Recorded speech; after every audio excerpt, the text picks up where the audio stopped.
जय हिंद दोस्तों, आप सभी का स्वागत है आपके अपने YouTube चैनल दबंग क्लासेस पर। तो दोस्तों, आज हम पढ़ने वाले हैं एमपी फॉरेस्ट और जेल प्रेरी एग्जाम की प्रिपरेशन के लिए मध्य प्रदेश के इतिहास से रिलेटेड महत्वपूर्ण प्रश्न जो कि आप लोगों के एग्जाम में जरूर पूछे जाएंगे। और यह मध्य प्रदेश के इतिहास से रिलेटेड 4th पार्ट होने वाला है। इससे पहले 3 वीडियोस हम आप लोगों को प्रोवाइड करा चुके हैं। यदि आपने उसे नहीं देखा है तो आप चैनल की प्लेलिस्ट में जाकर देख सकते हैं। तो चलिए देखते हैं आज का फर्स्ट क्वेश्चन में यहाँ पर आपसे पूछा गया, दक्षिण मालवा में व्यापक रूप से गाया बजाया जाने वाला लोक संगीत जो कि मराठा से होकर आया है कौन सा है। आप लोगों से ये पूछा जा रहा है। राइट आंसर आप लोगों को बताना है कि इनमें से कौन सा ऐसा संगीत है जो दक्षिण मालवा में व्यापक रूप से गाया बजाया जाता है और जो मराठों से होकर आया है। तो इसका जो राइट आंसर है वह है आप लोगों का ऑप्शन नंबर सी, लावणी। लावणी जो है यह महाराष्ट्र राज्य का, ठीक है, आप सभी को पता है कि लावणी जो है यह महाराष्ट्र राज्य का प्रमुख लोक संगीत गाया बजाने लोक संगीत है। तो यहां पर आपसे वही पूछा गया कि दक्षिण मालवा में कौन सा व्यापक रूप से गाया बजाया जाता है जो कि मराठों से होकर आया। तो आंसर होगा लावणी जो है लोक संगीत, इसका करेक्ट आंसर होगा। चलिए, और अगर बात की जाए लावणी की, तो लावणी के अंतर्गत 2 प्रकार के लोकगीत आते हैं। एक निर्गुणी गीत जिसमें ईश्वर की स्तुति होती है, दूसरी श्रृंगारी गीत जिसमें श्रृंगार रस की प्रधानता होती है। आगे बढ़ते हैं नेक्स्ट क्वेश्चन की ओर। नेक्स्ट क्वेश्चन की ओर बढ़ने से पहले दोस्तों मैं आपको बता दूं, यदि आप लोग मध्य प्रदेश फॉरेस्ट एग्जाम और जेल प्रेरी एग्जाम की तैयारी कर रहे हैं तो आज हम बात करने वाले इन एग्जाम की बेस्ट बुक के बारे में जो कि है चक्षु प्रकाशन की। और इस बुक को इन एग्जाम के सिलेबस के आधार पर तैयार किया गया है जिसमें सभी सब्जेक्ट से क्वेश्चन यहां पर रखे गए हैं और सभी सब्जेक्ट को विथ डिटेल्स आप लोगों को समझाया गया है। ठीक है, यहां पर एमसीक्यूज क्वेश्चन भी आप लोगों को प्रोवाइड कराए गए हैं जिससे आपकी प्रिपरेशन बेहतर हो पाएगी। तो यदि आपने अभी तक यह बुक प्राप्त नहीं की है तो आप वीडियो के डिस्क्रिप्शन में दी गई लिंक पर क्लिक करके अमेजन या फ्लिपकार्ट के माध्यम से इसे ऑनलाइन भी ऑर्डर कर सकते हैं, और नहीं तो अपने नजदीकी मार्केट से चक्षु प्रकाशन की यह बुक खरीदकर अपनी प्रिपरेशन को बेहतर कर आने वाले एमपी फॉरेस्ट और जेल प्रेरी एग्जाम में सिलेक्शन ले सकते हैं। तो चलिए बढ़ते हैं नेक्स्ट क्वेश्चन की ओर। नेक्स्ट क्वेश्चन में यहां पर आप लोगों से पूछा गया है, अकबर ने मांडू पर कब्जा करने के लिए किसे भेजा था। राइट आंसर आप लोगों को बताना है। देख लीजिए, आप लोगों का काफी इंपॉर्टेंट क्वेश्चन है, एमपीएसआई एग्जाम 2017 में पूछा गया प्रश्न है। राइट आंसर होगा ऑप्शन नंबर डी, अधम खां को। अकबर ने मांडू पर कब्जा करने के लिए अपने सेनापति अधम खां को भेजा था।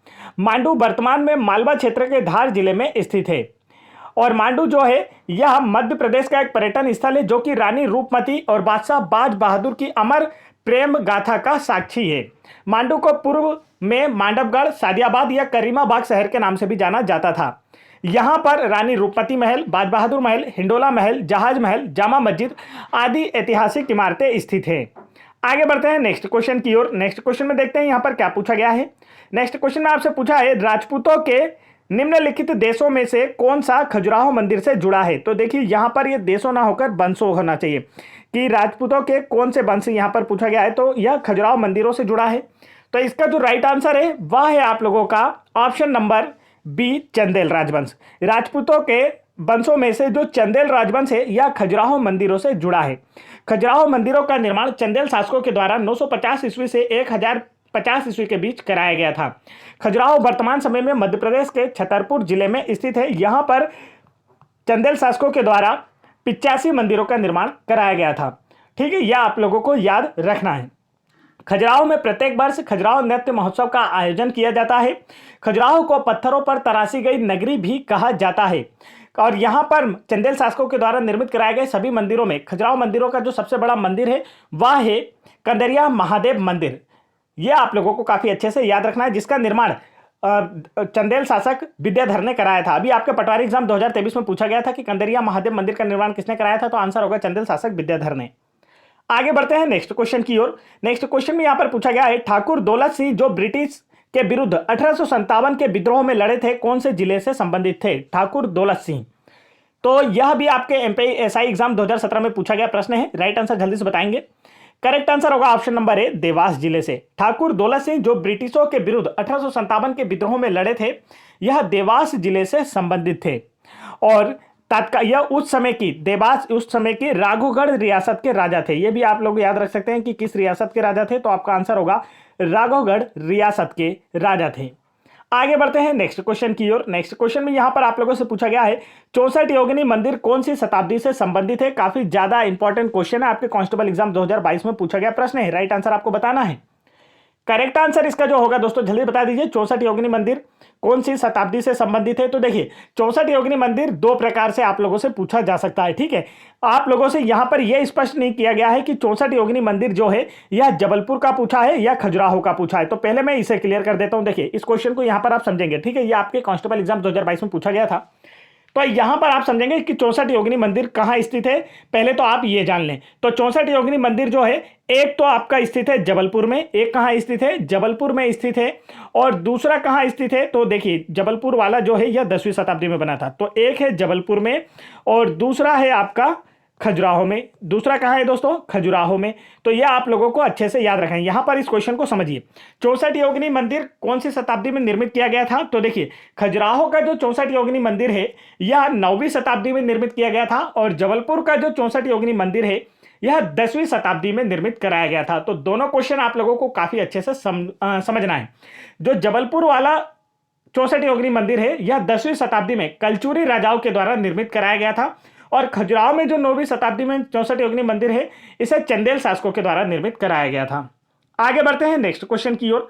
नेक्स्ट क्वेश्चन में देखते हैं आपसे क्या पूछा गया है। तो यहां पर आप लोगों से पूछा जा रहा है निम्नलिखित राजवंशों में से कौन से वंश से बागपति मुंजा संबंधित है? तो पूछा जा रहा है कि बागपति मुंजा जो है किस वंश से संबंधित है। एमपीएसआई एग्जाम 2017 में 29 अक्टूबर की सेकंड शिफ्ट में पूछा गया प्रश्न है। राइट आंसर आप लोगों को बताना है। करेक्ट आंसर जो है दोस्तों वह है आप लोगों का ऑप्शन नंबर बी, परमार राजवंश से। बागपति मुंजा जो है यह परमार राजवंश से संबंधित है और यह परमार राजवंश के काफी प्रसिद्ध राजा रहे हैं। बागपति मुंज ने धार जिले में मुंज सागर नामक तालाब का निर्माण कराया था। तो यह अक्सर एग्जाम में पूछा जाता है। कांस्टेबल एग्जाम 2017 में पूछा गया प्रश्न है कि मुंज सागर झील या मुंज सागर तालाब का जो निर्माण है किसके द्वारा कराया गया था?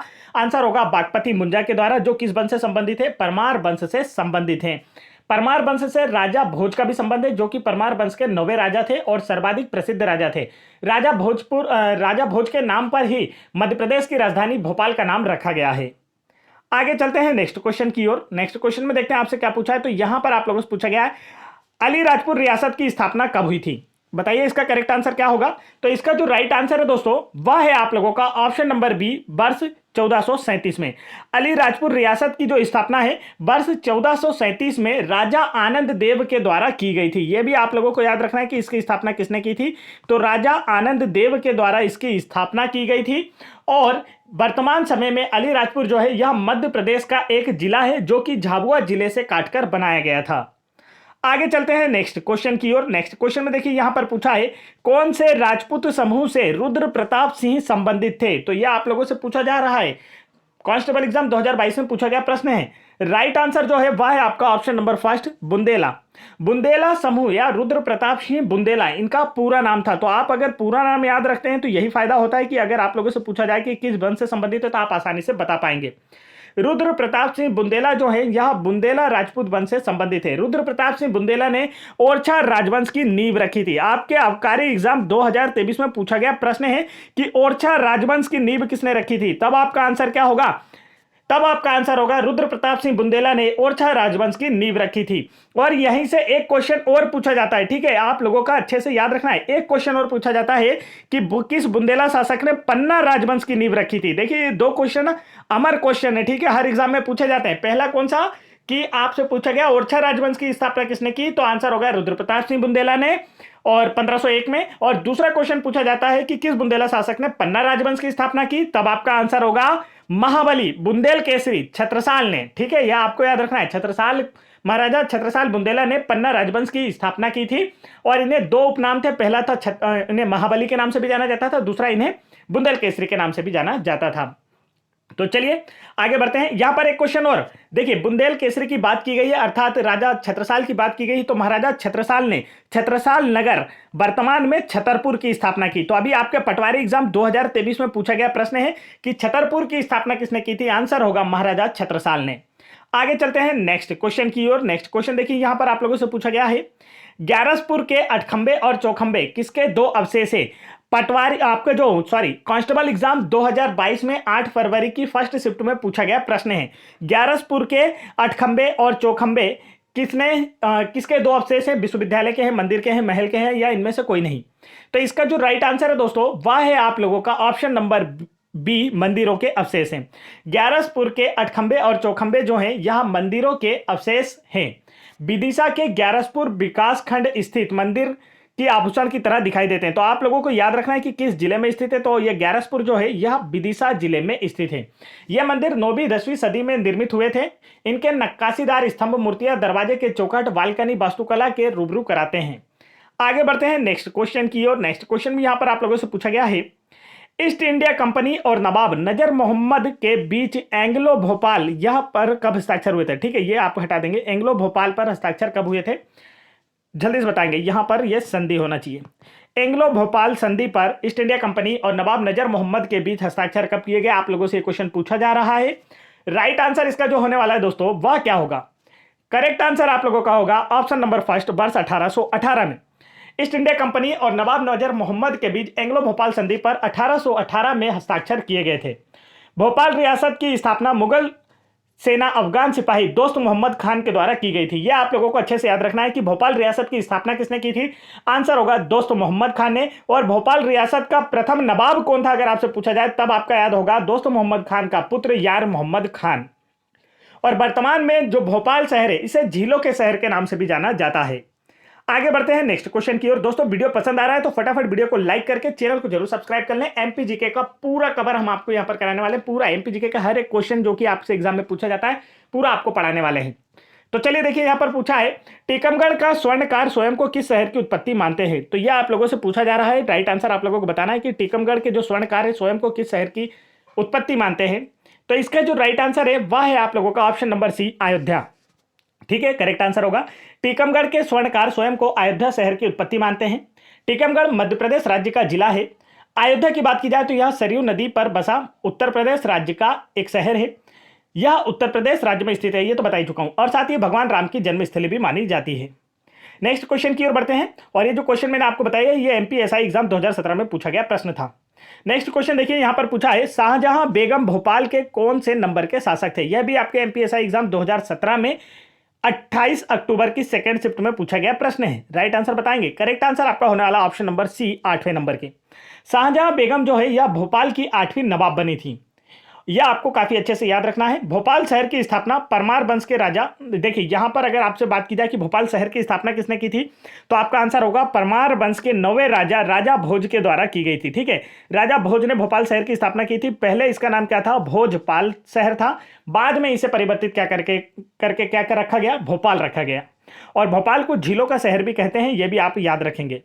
नेक्स्ट क्वेश्चन में यहां पर पूछा है, राजा भोज राजपूतों के कौन से वंश से संबंधित थे। अभी मैंने वीडियो में आपको 2 बार बता चुका हूं। इसका राइट आंसर आप लोग बताएंगे। करेक्ट आंसर है परमार राजवंश से। राजा भोज जो है राजपूतों के परमार राजवंश से संबंधित थे। यह परमार वंश के 9वें और सर्वाधिक प्रतापी राजा थे।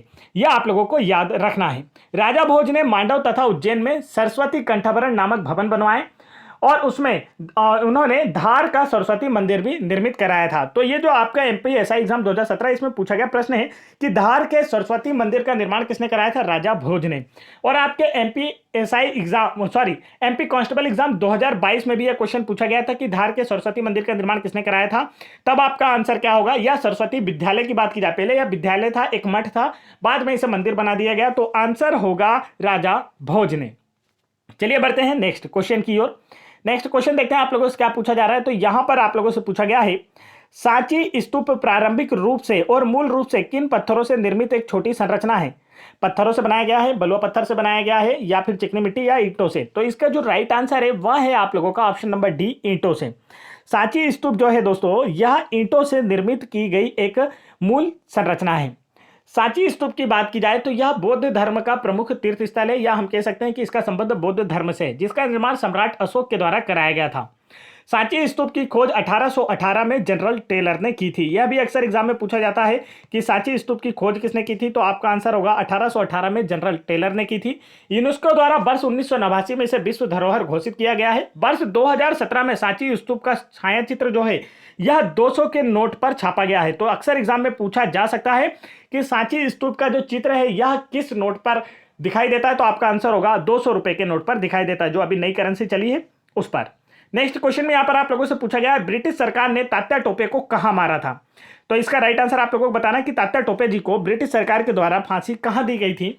तो इसका जो करेक्ट आंसर है दोस्तों वह है आप लोगों का ऑप्शन नंबर बी, शिवपुरी में। कहां पर फांसी दी गई थी तात्या टोपे जी को ब्रिटिश सरकार के द्वारा? आंसर होगा शिवपुरी में फांसी दी गई थी। 1857 के विद्रोह के महान योद्धा तात्या टोपे, जिनका मूल नाम रामचंद्र पांडुरंग था, यह अपनी छापामार रणनीति से अंग्रेजों को क्षति पहुंचा रहे थे। इन्हें वर्ष 1859 में शिवपुरी में फांसी दी गई थी। 18 अप्रैल 1859 को शिवपुरी में फांसी दी गई थी। तात्या टोपे को महाराष्ट्र के बाघ के नाम से भी जाना जाता है। तो यदि आपसे पूछा जाए कि महाराष्ट्र का बाघ किसे कहा जाता है तो आंसर होगा तात्या टोपे को। और इनका मूल नाम अक्सर एग्जाम में पूछा जाता है, आपके कांस्टेबल एग्जाम 2023 में पूछा गया प्रश्न है, तो आपका आंसर होगा रामचंद्र पांडुरंग जो है इनका मूल नाम था। आगे बढ़ते हैं नेक्स्ट क्वेश्चन की ओर। नेक्स्ट क्वेश्चन में देखते हैं आपसे क्या पूछा है। तो यहां पर आप लोगों से पूछा जा रहा है, बुंदेलखंड का अल्हैत समुदाय आल्हा उदल और उनके द्वारा लड़े गए कितने युद्धों के बारे में गाता है? आल्हा उदल की कहानियां आप लोगों ने गाने में सुनी होंगी, काफी कैसेट्स बनी हुई हैं इनके ऊपर, आपने सुना भी होगा। राइट आंसर इसका जो होने वाला है वह है आप लोगों का ऑप्शन नंबर डी, 52 युद्ध।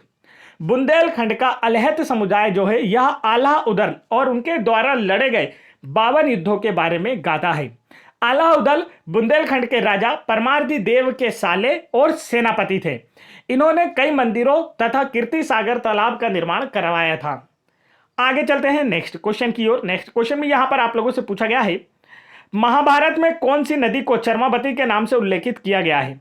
तो इसका राइट आंसर आप लोगों को बताना है। करेक्ट आंसर आप लोगों का होगा option number C, Chambal. Mahabharat में चंबल नदी को चर्मावती के नाम से उल्लेखित किया गया है। यह मध्य प्रदेश के महू के दक्षिण में स्थित जानापाप पहाड़ी के विंध्य कगारों से उत्तरी पार्श्व से निकलती है। तो सीधी भाषा में आप लोग याद रखेंगे कि चंबल नदी कहां से निकलती है, तो मध्य प्रदेश के महू से निकलती है। मध्य प्रदेश के महू के जानापाप पहाड़ी से इसका उद्गम होता है। यह मध्य प्रदेश की दूसरी सबसे लंबी नदी है और मध्य प्रदेश में सर्वाधिक मृदा अपरदन भी चंबल नदी के कारण होता है। चंबल जो है यमुना की सहायक नदी है। तो ये सारे फैक्ट आप लोगों को चंबल नदी से याद रखना है, अक्सर एग्जाम में पूछे जाते हैं। नेक्स्ट क्वेश्चन में यहां पर आप लोगों से पूछा गया, रानी दुर्गावती कहां की राजकुमारी थी? क्या पूछा जा रहा है, रानी दुर्गावती कहां की राजकुमारी थी? तो इसका करेक्ट आंसर आप लोगों को बताना है। राइट आंसर आप लोगों का होने वाला है दोस्तों ऑप्शन नंबर सी, चंदेल वंश की राजकुमारी थी। रानी दुर्गावती जो है यह चंदेल वंश की राजकुमारी थी। इनका विवाह गढ़मंडला के गोंड शासक दलपत शाह के साथ हुआ था। यह भी आप लोगों को याद रखना है। दलपत शाह की मृत्यु के बाद यह गढ़मंडला की शासिका बनी थी और इन्हें गढ़मंडला की झांसी की रानी के रूप में भी जाना जाता है। रानी दुर्गावती का जो समाधि स्थल है यह जबलपुर में स्थित है। आगे चलते हैं नेक्स्ट क्वेश्चन की ओर। नेक्स्ट क्वेश्चन में यहां पर पूछा गया, मध्य प्रदेश को मध्य प्रदेश का नाम किसने दिया था?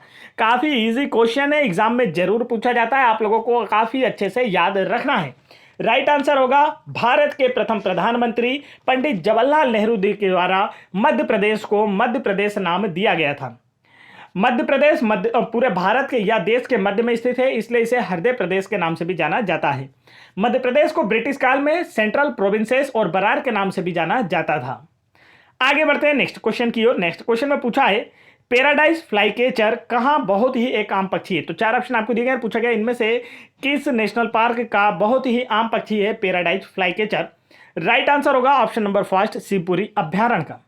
पैराडाइज फ्लाईकेचर शिवपुरी अभ्यारण्य का एक बहुत आम पक्षी है। पैराडाइज फ्लाईकेचर या शाह बुलबुल जो है यह मध्य प्रदेश का राजकीय पक्षी है। इसे दूधराज या शाह बुलबुल के नाम से भी जाना जाता है।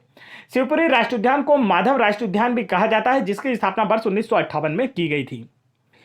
तो ये थे दोस्तों आज के हमारे टॉप 30 क्वेश्चन, जो कि हम आप लोगों के लिए मध्य प्रदेश के इतिहास से लेकर आए थे, जो कि आप लोगों के आने वाले फॉरेस्ट और जेल पद एग्जाम में जरूर पूछे जाने वाले हैं। एक भी क्वेश्चन बाहर से नहीं आने वाला है, जो हम आपको पढ़ाएंगे वही पूछा जाएगा।